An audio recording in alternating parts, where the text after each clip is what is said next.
Are you coming to the tree where they strung up a man? They say murder three. Strange things that happen here. No stranger would it be if we met at midnight in the hanging tree. Welcome to Strange Things, broadcasting from the Arkanasa Radio Studios in Laredo, Texas.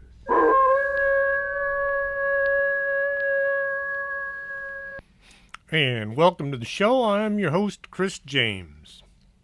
This show right here is my number 200. I was going to do something special to celebrate, but I have no idea what. I missed number 100. I thought I was coming up on the 100th show, only to find that I was actually at 103. So this time I marked it on my calendar, and then when I looked at the calendar, I was wondering, why is there 200 on the calendar? Because I'd marked it several months ago, and that's all it said was 200. So, well, here it is, number 200. I don't know, throw some confetti in the air or something. I'd already planned on doing a show called Spontaneous Human Combustion tonight. So, that's it. There's the celebration. Now, this is actually number 201, but one of the shows was never broadcast. A good friend of mine, Ken Gerhardt, lives up in San Antonio.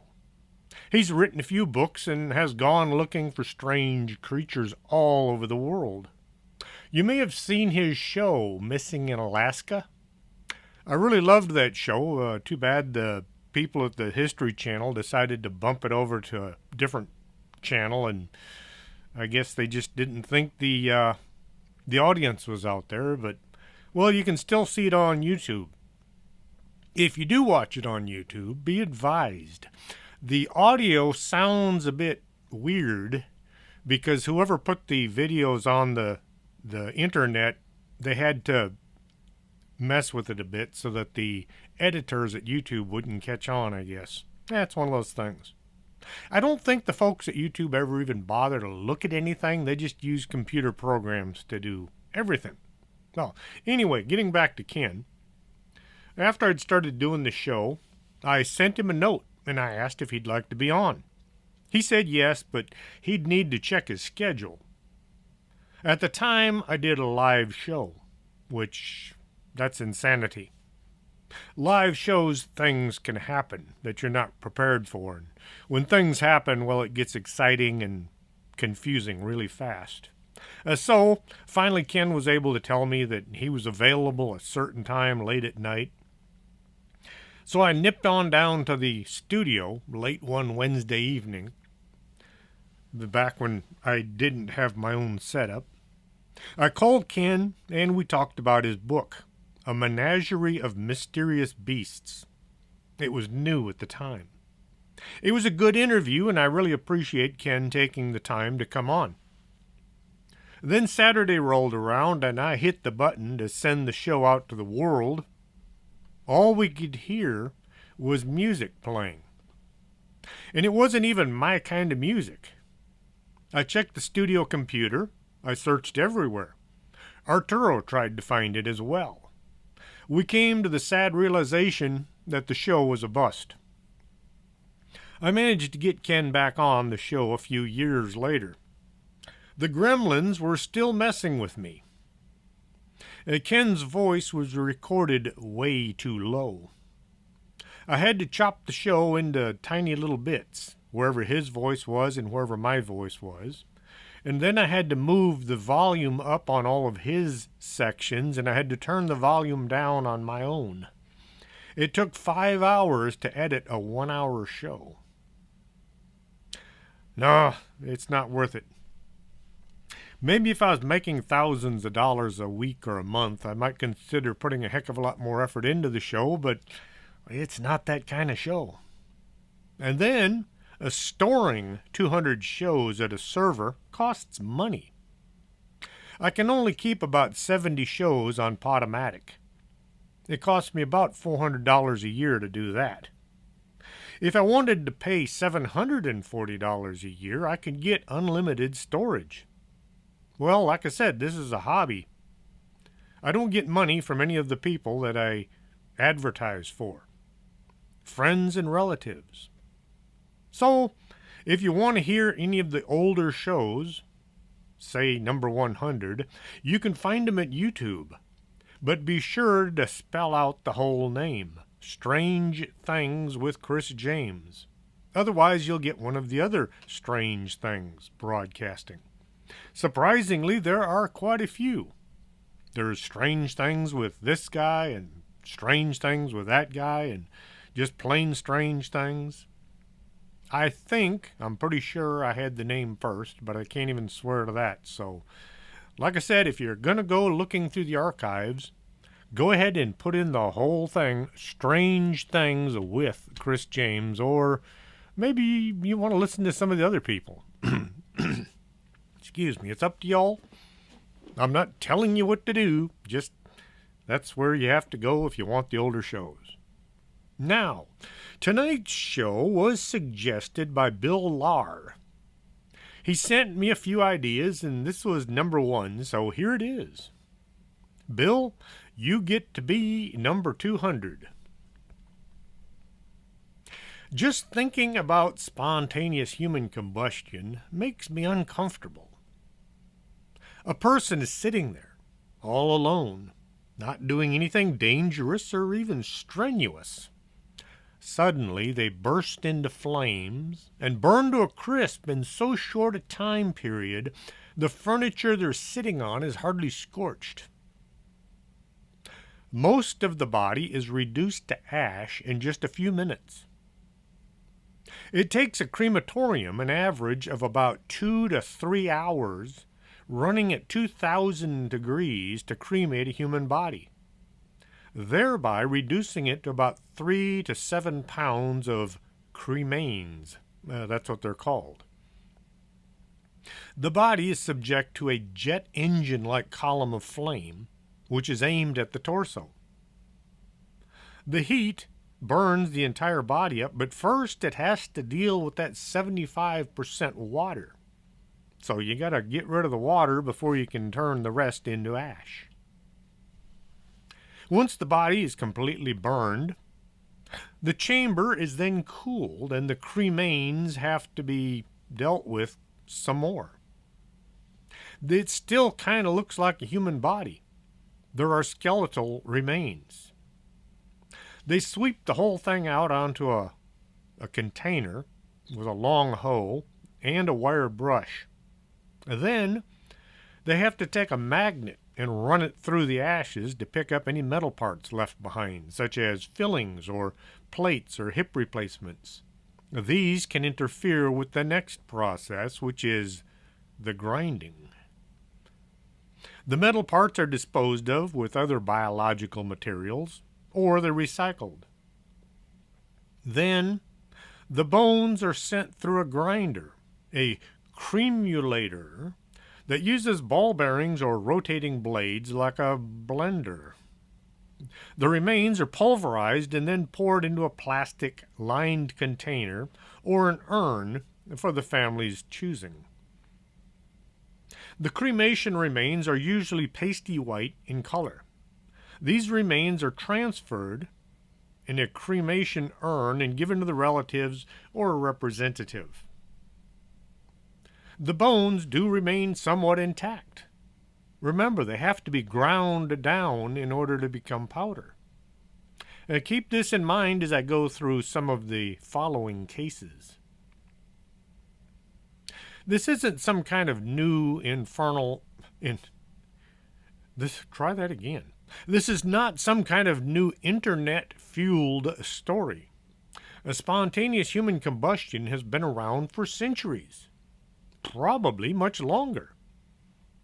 Back in the days of old, if somebody burst into flames and vanished, they would have been considered being a witch or a demon, and that the people around would say, "Oh, that person was destroyed by God." Unless this happened in some well-inhabited location, there would be no record of the event. Few people back then could write, and it wasn't always a good idea to pass word around of paranormal activity in a secluded part of the country. This could bring in the inquisitors, who had a tendency to err on the side of kill them all and let God sort them out. So if some local suddenly burst into flames and vanished, it was best to sweep up the remains and dump them in the countryside somewhere. Thomas Bartholijn, a Dutch physicist, he was a physician. Oh, he wasn't Dutch either, he was Danish. Which brings to mind a question. Why is it that people that live in Holland are called Dutch, but they speak German? If you live in France, you're called French and you speak French. If you live in England, you're English and you speak English. But if you live in Holland, you're Dutch and you speak German. They're just not right, something involved there. Okay, Thomas Bartholijn, a Danish physician who lived in 1600s, published a book that described a case of a Parisian woman who became engulfed in flames and was reduced to nothing more than ash. There was no external heat source. They couldn't identify what could have possibly caused the fire. What made her case really intriguing was the fact that she was laying on a straw mattress when the fire took place. Bartholijn writes that the straw mattress was undamaged. The body was reduced to ash with only parts of the extremities remaining. The bones were turned into ashes as well. Remember, even when cremated, the bones still have to be dealt with. Yet, the woman in Paris was completely consumed.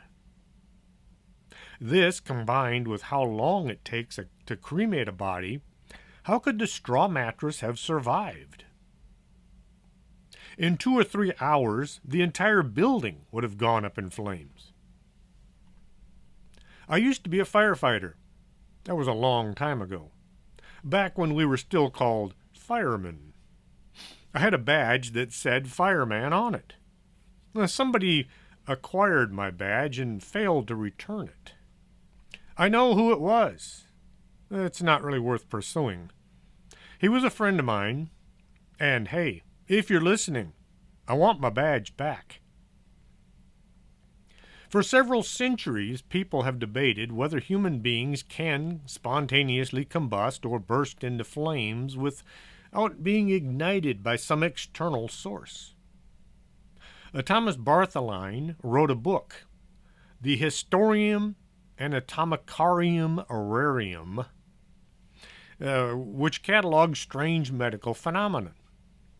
He described the death of an Italian knight named Polonius Varstius.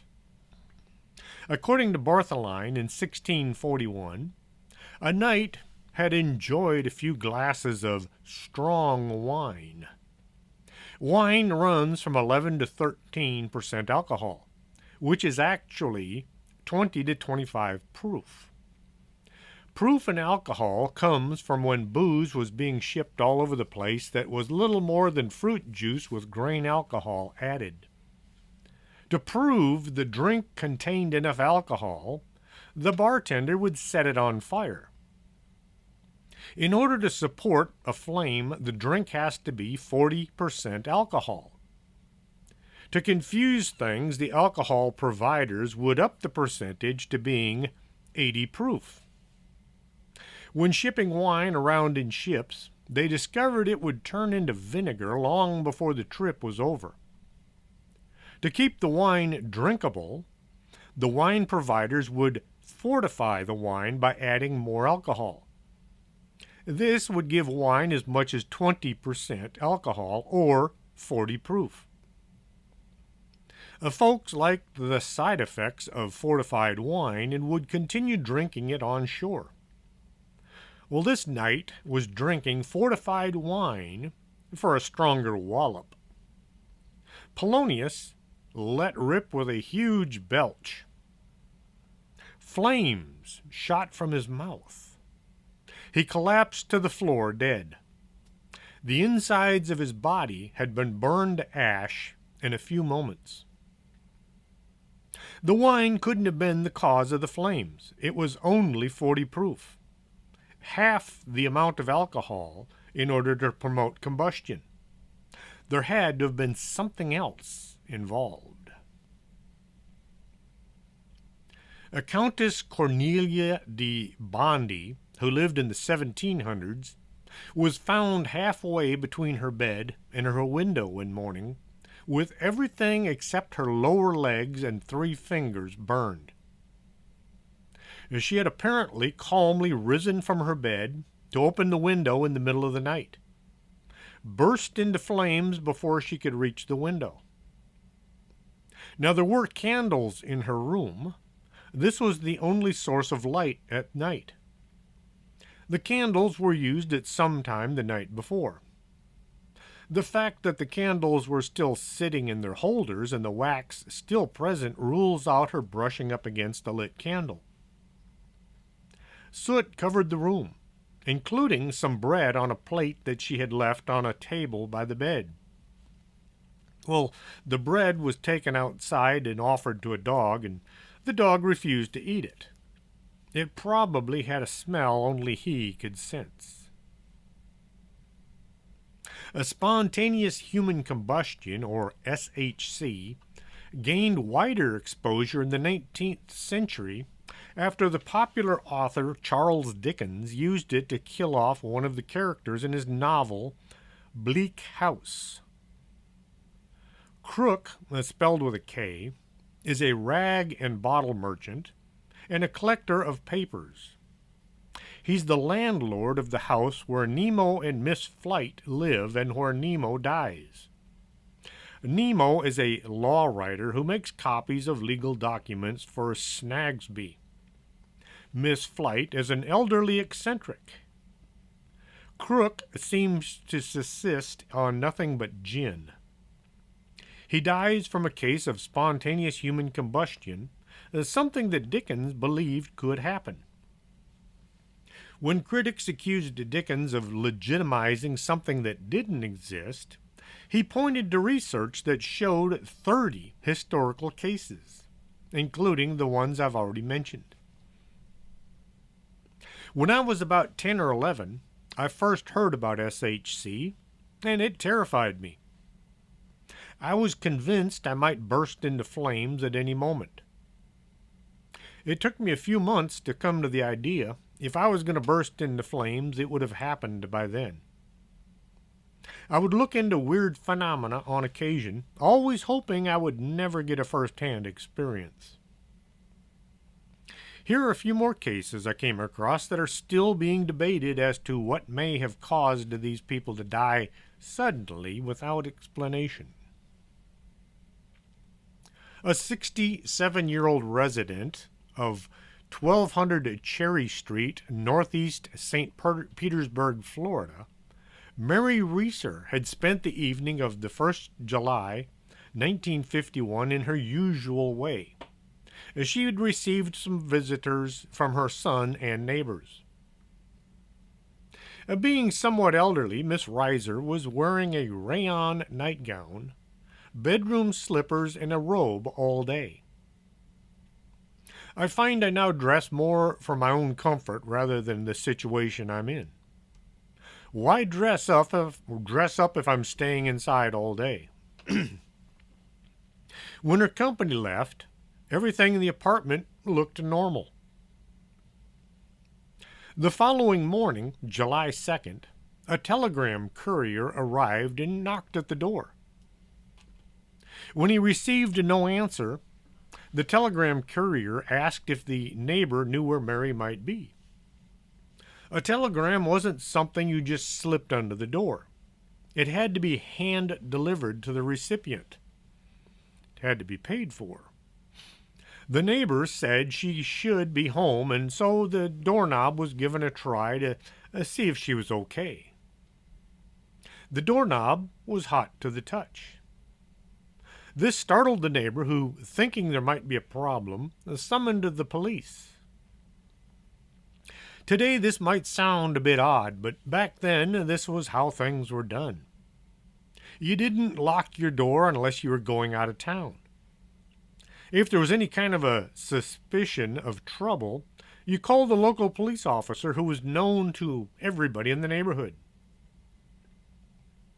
Once inside Mary's home, they found the apartment was unusually warm. Hot would probably be a better description. It felt as if the oven was on full blast with the door open. The thing is, some of the windows were open, and yet the room was still stiflingly hot. In one corner of the room, they found a pile of ashes, the burnt remains of a chair and a lamp. There was an electrical clock that had partially melted. It had stopped at 4:20 a.m. Other than the charred remains in the corner, the apartment was completely undisturbed.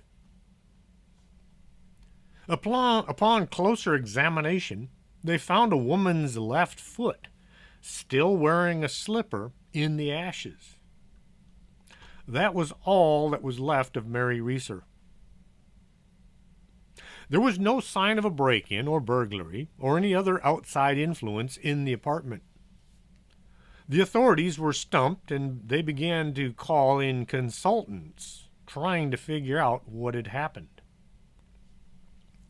To the experts, this was no ordinary fire. They estimated a fire had to hit a temperature of 3,000 degrees, burning for several hours, in order to have consumed the person. With a fire that hot, burning for that long, why wasn't the rest of the apartment, if not the entire building, burnt down? June 7th, 1951, St. Petersburg Police Chief J.R. Reichert sent a box of evidence from the scene to the FBI. He included glass fragments found in the ashes, 6 small objects thought to be teeth, a section of the carpet, and the surviving shoe. Even though the body was almost totally cremated, requiring very high temperatures, the room in which it occurred showed little evidence of the fire. A physical anthropologist, Wilton Krogman, a consultant in the case, wrote, "I find it hard to believe that a human body, once ignited, will literally consume itself, burn itself out, as does a candle wick. Never have I seen a body so completely consumed by heat. This is contrary to normal experience, and I regard it as a most amazing thing I have ever seen. As I review it, the short hairs on the neck bristle with vague fear. Were I living in the Middle Ages, I'd mutter something about black magic." Possible explanations have been put forward ranging from ball lightning to explosives.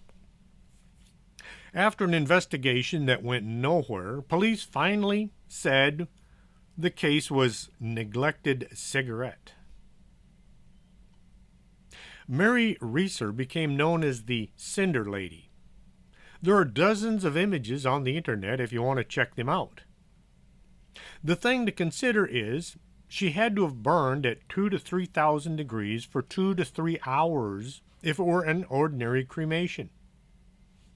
Having a fire that hot inside the confines of an apartment, the surrounding furniture should have gone up in flames as well. In the fire department, we call this a flashover. Everything in the room reaches its combustion point. You have oxygen, you have fuel, and you have heat. This will cause everything in the room to ignite. Yet, there was little damage to the rest of the room. Had she burned for 2 or 3 hours, the entire building would have gone up in smoke. The FBI had no suggestions as to what happened. The case was written off as simply careless smoking. In a case of SHC in which none of the surrounding area is touched by flame, Alan Small caught fire March 1st, 1953. Small's body was completely incinerated, burned to a pile of ash. The only other damage to his home was a few scorch marks on the carpet underneath where the ashes were found. This suggests that he was standing up when the fire ignited, and it burned through him so quickly that the fire didn't even have time to mar anything else in the room. Nothing remained of Alan. He was completely consumed. November 6th, 1964. Helen Conway from Pennsylvania was babysitting her grandchildren. A neighbor happened to walk past her home, spotted a huge flame through the window. She raced back to her home and called emergency services. When the fire department arrived, they were shocked to find half of Mary Conway's body had been incinerated, but her lower legs, feet, and toes were still intact. Neighbors told authorities that Miss Conway was a heavy smoker.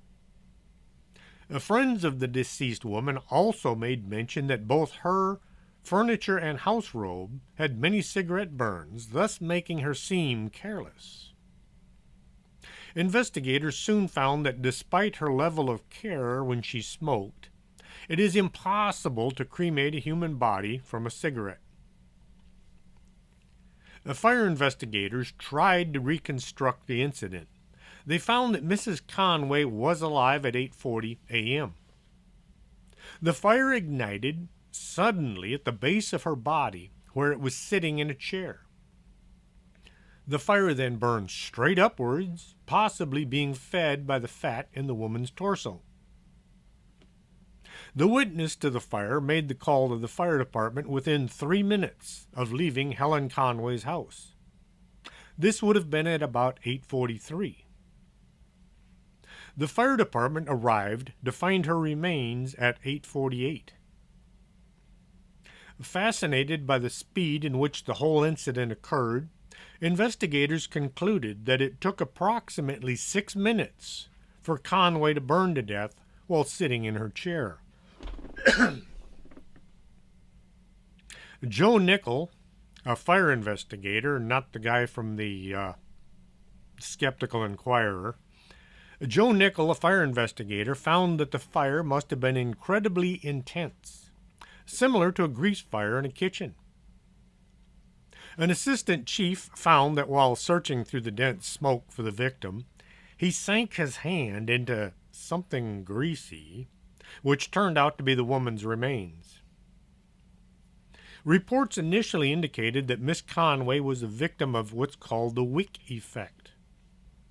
The official report was changed to SHC, citing that the wick effect would have taken a minimum of 7 hours to consume Mrs. Conway. There was no evidence that the fire was started by a cigarette. It looks as if the fire had started inside her body. And now it's time for another weird story from my past. At around 4:30 on a weekday, we received an alarm for a kitchen fire. We rolled up to the scene and saw smoke billowing from the kitchen windows. Being a type A personality, I was off the tailboard across the front yard, where a young man was yelling and swinging his arms as I went by, and into the fire in no time at all. The kitchen was black with smoke, but the flames were quickly extinguished. My air pack went off, telling me I had 5 minutes to get outside and replace the tank. Despite what some people think, the pack holds air, not oxygen. I walked out the door and past the young man, who was still yelling and swinging his arms around. I dropped my SCBA, self-contained breathing apparatus, and grabbed a new one. I walked across the yard, right past the young man.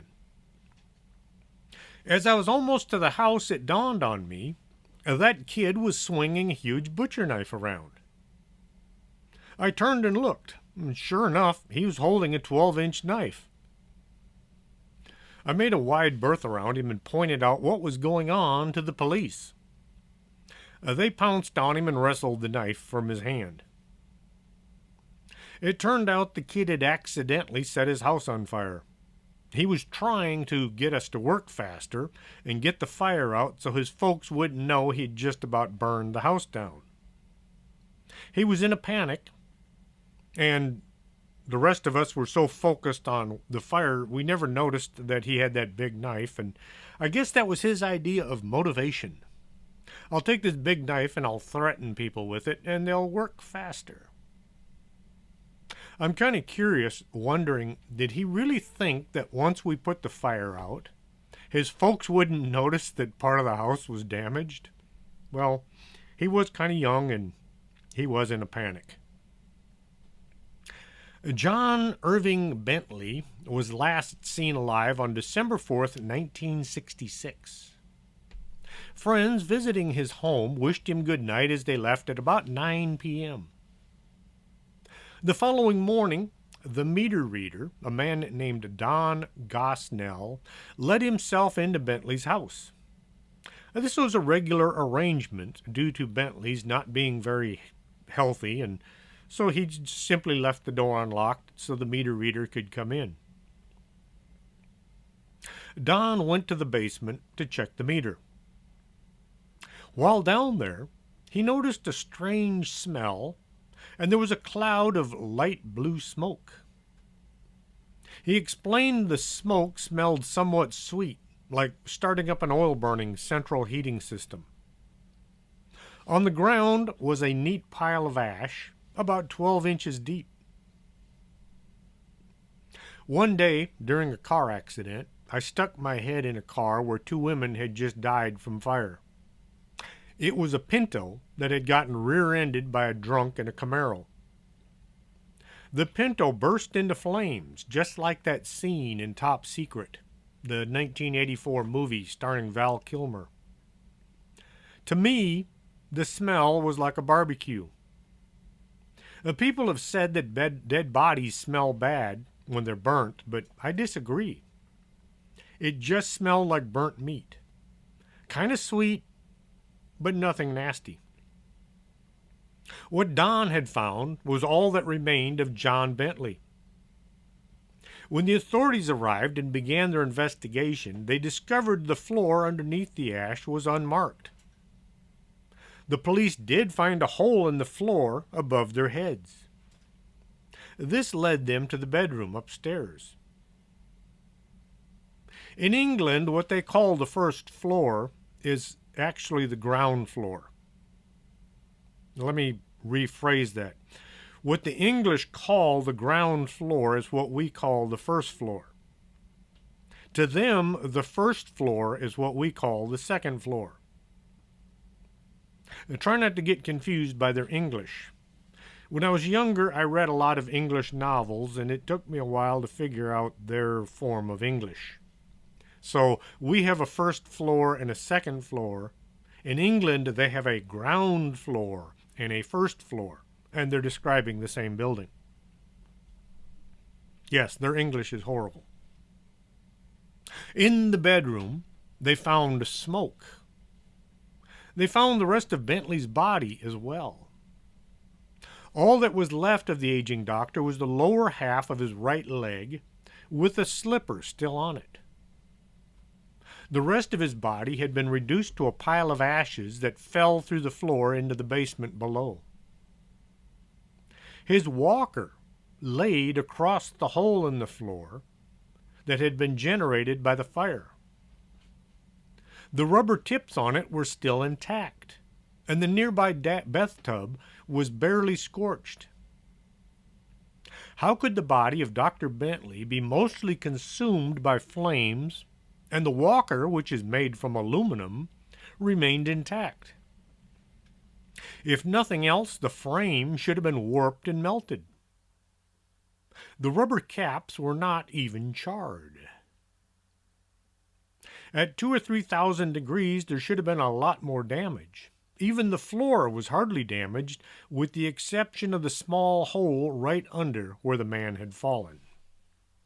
With that, I'm going to take a brief pause and play a couple commercials for my non-paying, the non-paying folks that I know. Now, I shouldn't say that. They do support me in many ways. Lots of coffee, lots of free men's supplies for my wife. Anyway, we'll be right back after this, so don't go away. You're listening to Arkanasa Radio.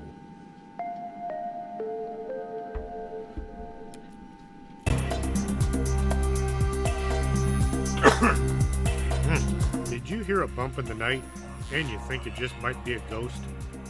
Contact the Laredo Paranormal Research Society at laredoparanormal@hotmail.com.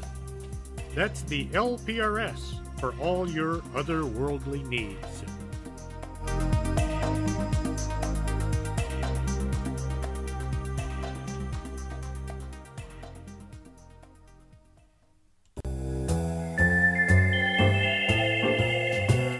If you need to squint and hold things out at arm's length to see them, maybe you should get your eyes checked. Del Norte Optical, 107 Calle del Norte, is right across from the Embassy Suites. Stop squinting and start seeing.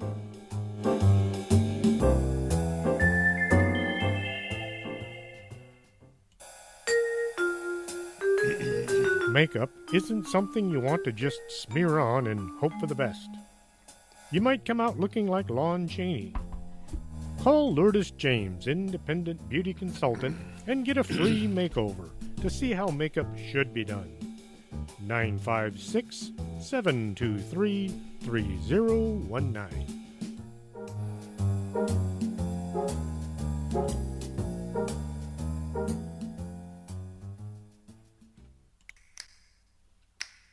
Coffee makes the world go round, and around here we have the Organic Man Coffee Trike, 4501 McPherson, Suite number 9. If you're not looking for coffee, try their tea. It's the best in town. And remember, life is too short to drink bad coffee.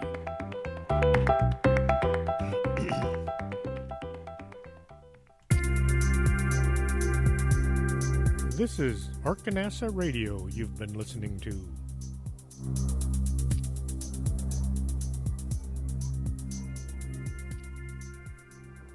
And welcome back to the show. The original idea when I first started doing strange things was that hopefully it was going to be picked up by one of our local radio stations, and that the little breaks I did every 20 minutes would be conveniently located for any commercial breaks that the company wanted to put in. Well, it wasn't picked up by anybody, so I just kept on doing the free things for the friends of mine. Well, that's how life goes. It would have been nice to get picked up by a local station, kind of like Coast to Coast was done, but I'm not that big. I don't think that many people are ever going to want to hear what I have to say. So, getting back to the subject at hand. September 13th, 1967, in Lambeth, South London, the fire department was called to what looked like an abandoned building when people spotted flames inside. The fire department arrived at 5:24 a.m. They entered the structure. Inside, they found the remains of a man laying on the floor. The body was identified as being Robert Bailey, a well-known alcoholic who lived in the area. When he could, he would sneak into empty buildings to sleep off his latest intoxicants. Otherwise, he simply slept out on the streets. One of the firefighters reported that as they entered the building, Bailey was laying at the bottom of the stairs, half turned on his left side, with his knees drawn up to his stomach. Bailey had apparently been conscious as he burned to death, the evidence suggesting that he'd been convulsing in agony as the fire consumed him. First responders found that Bailey His pain was so intense that he had bitten into the solid mahogany post on the stairs. His teeth were embedded so deeply into the wood that his mouth had to be pried open by the fire department to remove his body. A firefighter described Bailey's SHC episode as a 4-inch split in his stomach with a blue flame that was emanating from the slit like a blowtorch. The flame was actually coming from the body itself, literally burning from the inside out. To extinguish the flames completely, a hose had to be stuck into Bailey's stomach. Fire damage to the property itself was minimal. The only fire damage in the house was on the floor directly below where the body had been burned. Aside from the abdominal area where the fire had originated, Robert Bailey's clothing were intact and unaffected by the fire. Believing Bailey may have been saved, the fire department put out flames almost immediately once they pinpointed the fire's origin. Robert Bailey's original cause of death was determined to be asphyxiation due to inhalation of fire fumes. But after reviewing the case further, his death was deemed to have been due to unknown causes. Unwilling to recognize spontaneous human combustion as a reason for his death, investigators cited that Bailey's alcoholism as being the probable contributor to the fire. I've seen fire do some strange things. I've had it jump over my head and ignite the room behind me. I've seen it roll across the floor like waves on a beach. I've seen it swirl around like a mini tornado. I have yet to see it erupt from a man's body. In September 1982, Jenny Siphon burst into flames right in front of her father. He'd been in the kitchen in Edmonton, England. As her father sat at the table, Jenny was moving about the room. He noticed a glow coming from her face.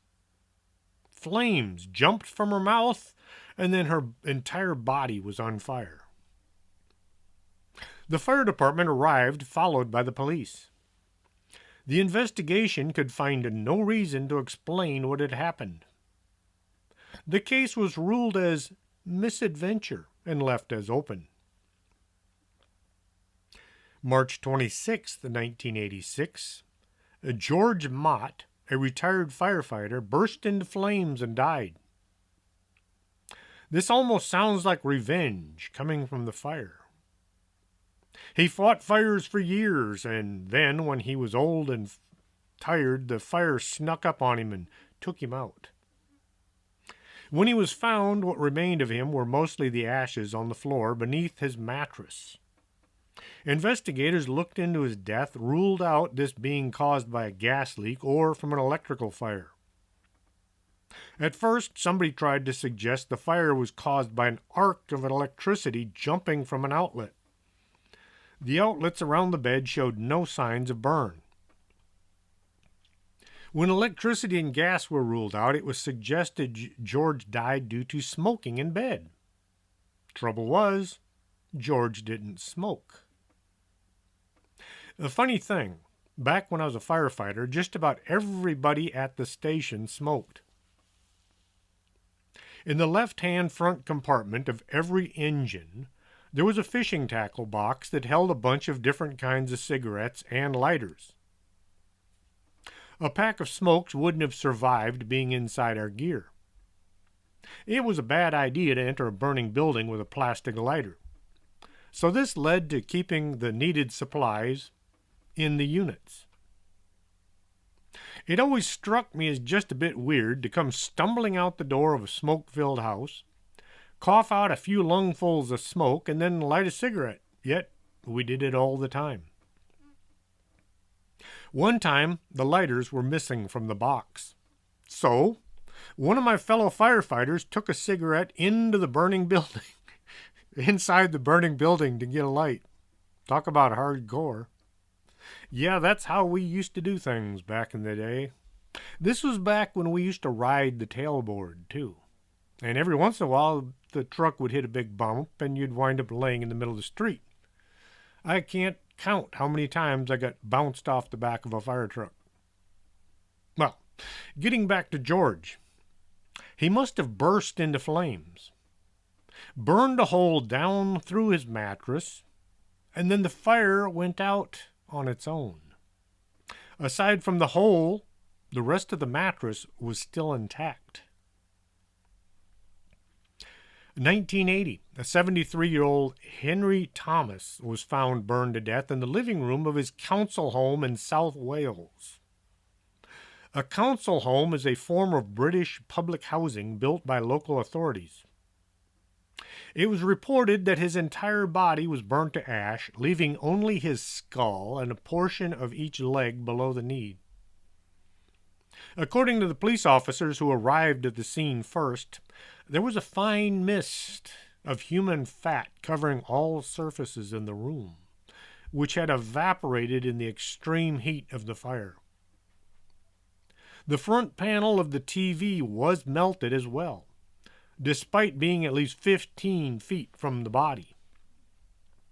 The only other thing that burned were objects which had been in direct contact with the body. Half of a chair, which eventually tipped and dropped the body to the floor. His feet and legs were still clothed in socks and the bottom portion of his pants. Half of the chair in which he'd been sitting was also destroyed, but the other half was still intact.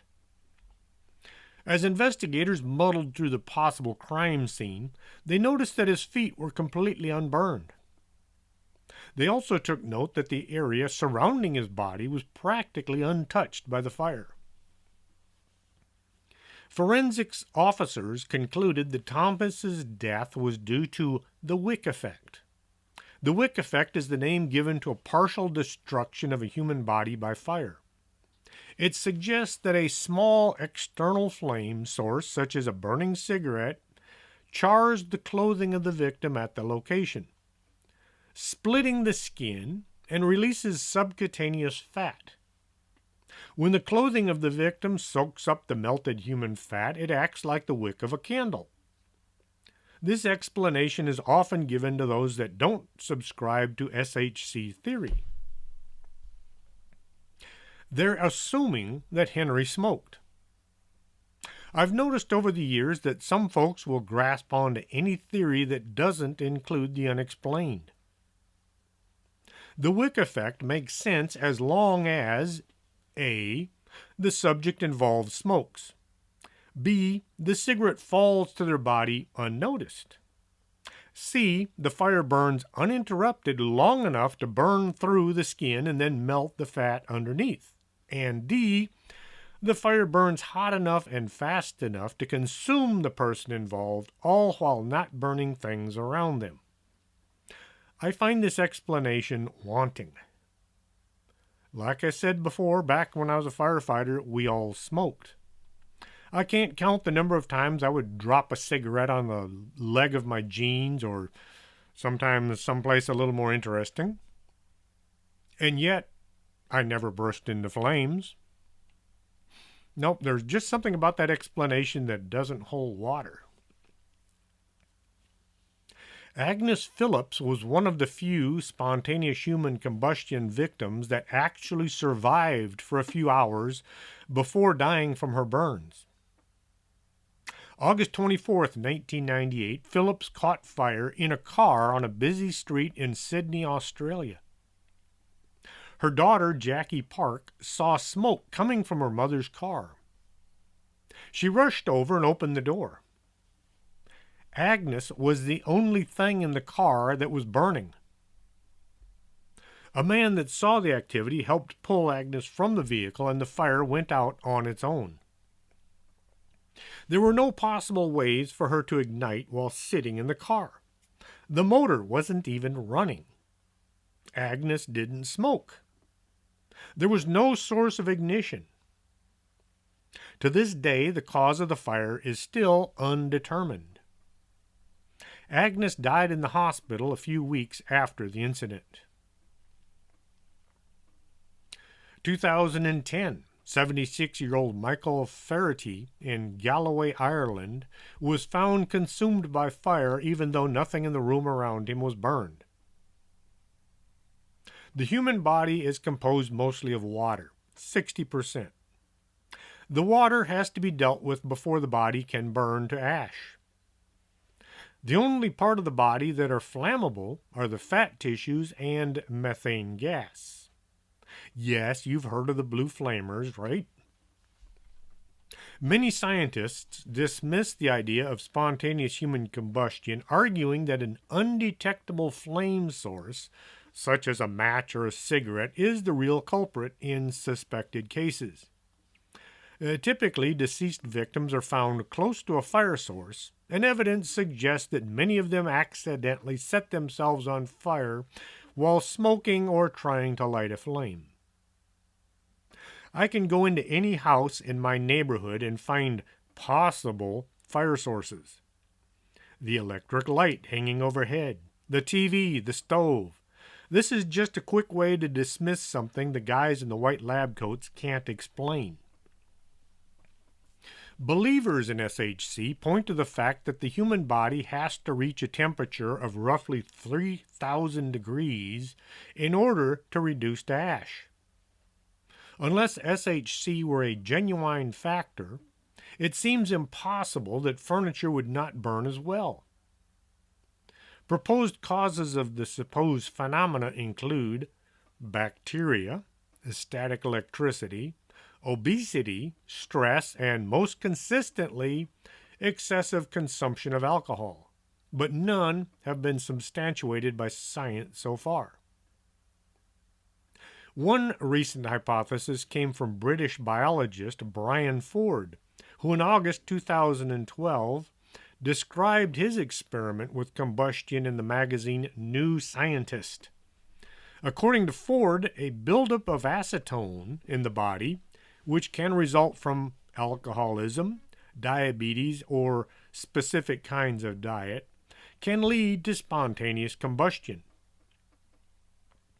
To think that the victims can be reduced to nothing more than a pile of ash is shocking. It would take extreme levels of continuous heat to accomplish this.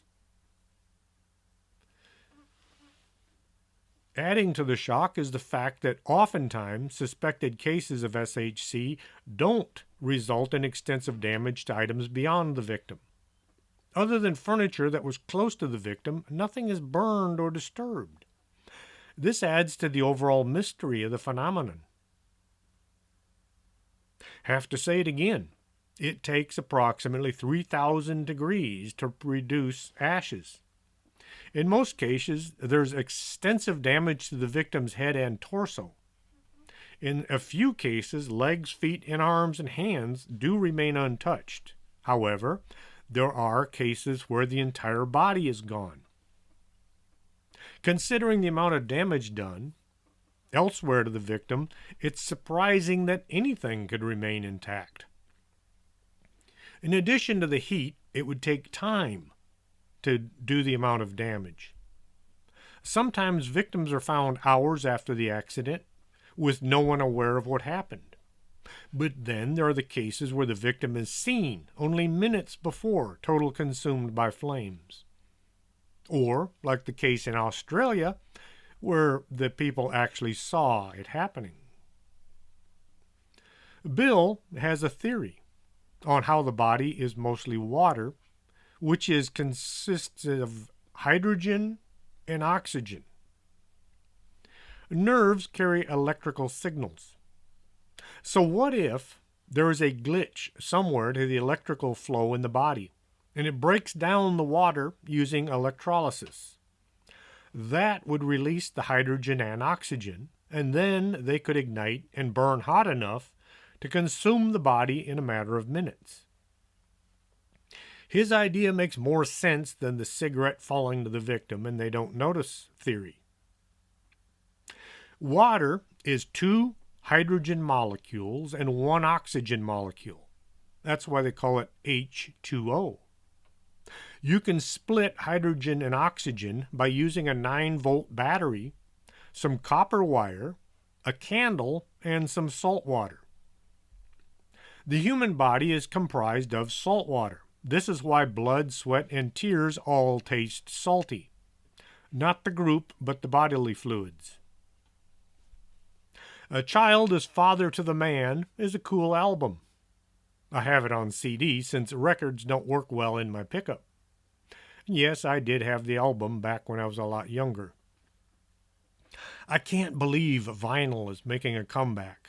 Yes, I know it sounds better, but then you got that problem of skipping and scratches and storing all those ginormous discs.